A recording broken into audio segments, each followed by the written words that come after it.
ఇప్పుడు no cost cough syrup తో 60 రూపాయల విలువ గల ఇన్హేలర్ పూర్తిగా ఉచితం. దెబ్బకి దగ్గు జలుబు మాయం. తెలంగాణ డీజీపీ శివధర్ రెడ్డి ఎదుట 37 మంది మావోయిస్టులు లొంగిపోయారు. లొంగిపోయిన వారిలో 3 రాష్ట్ర కమిటీ సభ్యులు కోయెల సాంబయ్య అలియాస్ ఆజాద్, నారాయణ అలియాస్ రమేష్, సోమ్డా అలియాస్ ఎర్రా ఉన్నారు.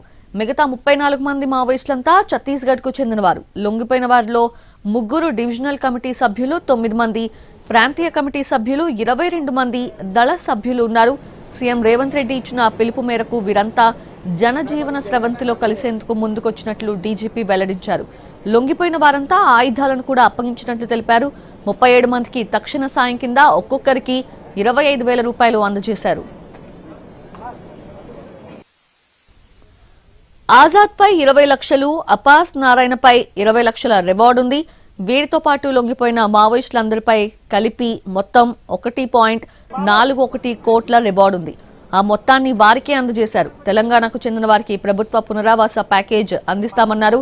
మిగతా వాళ్ళు కూడా తొందరగా లొంగిపోవాలని డీజీపీ పిలుపునిచ్చారు. తెలంగాణకు చెందిన మరో 59 మంది మావోయిస్టులు అజ్ఞాతంలో ఉన్నారని, వాళ్లంతా వీలైనంత త్వరగా లొంగిపోవాలని సూచిస్తున్నామని డీజీపీ శివధర్ రెడ్డి అన్నారు.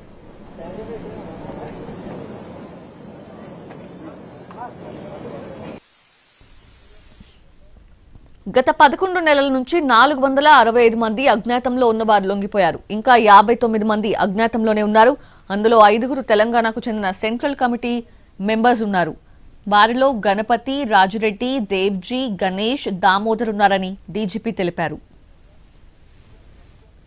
11 మంత్స్ నుంచి ఇప్పటికీ 465 మంది 465 మంది అజ్ఞాతంగా ఉన్నటువంటి కార్డర్స్ మన తెలంగాణ ప్రభుత్వం ముందుకు వచ్చి పార్టీని వదిలిపెట్టి తెలంగాణ ప్రభుత్వం ముందుకు వచ్చినారు. వీరిలో మీకు ఆల్రెడీ తెలుసు, 2 కేంద్ర కమిటీ సభ్యులు ఉన్నారు, 11 మంది రాష్ట్ర కమిటీ సభ్యులు ఉన్నారు, 2 డివిజనల్ కమిటీ సభ్యులు ఉన్నారు, 11 మంది డివిజనల్ కమిటీ 2 డివిజనల్ కమిటీ కార్యదర్శులు ఉన్నారు, 11 మంది డివిజనల్ కమిటీ సభ్యులు ఉన్నారు, 44 మంది ఏరియా కమిటీ సభ్యులు ప్లస్ మిగతా కార్డర్స్ మొత్తం కలిసి శాంతియుత జీవితాన్ని ఎన్నుకొని ఆయుధాలను విసర్జించి బయటకు వచ్చినారు.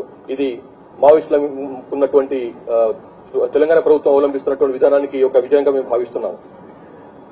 ఇంకా తెలంగాణ రాష్ట్రానికి చెందినటువంటి వాళ్ళు 59 మంది అజ్ఞాతంలో ఉన్నారు. అందులో 5 సెంట్రల్ కమిటీ మెంబర్లు ఉన్నారు.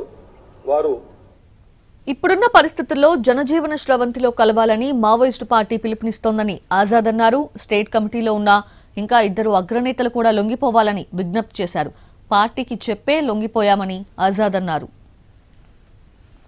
ఇప్పుడున్నటువంటి పరిస్థితులలో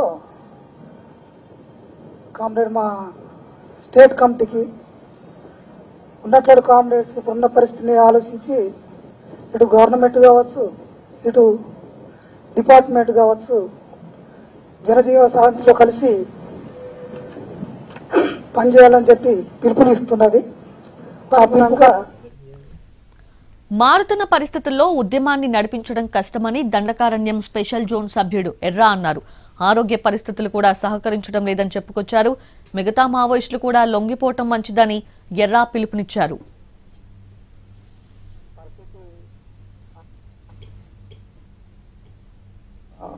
మేమక్కడ ఉండి పని మారుతున్న పరిస్థితి అనుగుణంగా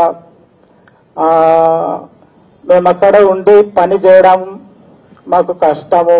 కొన్ని అనారోగ్య సమస్యలు, ఇంకా ఇక్కడ ప్రభుత్వం పిలుపునిస్తున్నది మీరు అక్కడ ఉండి పోరాడి సాధించేది ఏం లేదు. దాడులు పెరుగుతున్నాయి, రోజు చనిపోతున్నారు, అక్కడ క్యాంపులు కూడా ఎక్కువ వేస్తున్నారు. ఈ పరిస్థితిలో అక్కడ కష్టమే. అందుకే మేము కూడా ఇక్కడ సలంటి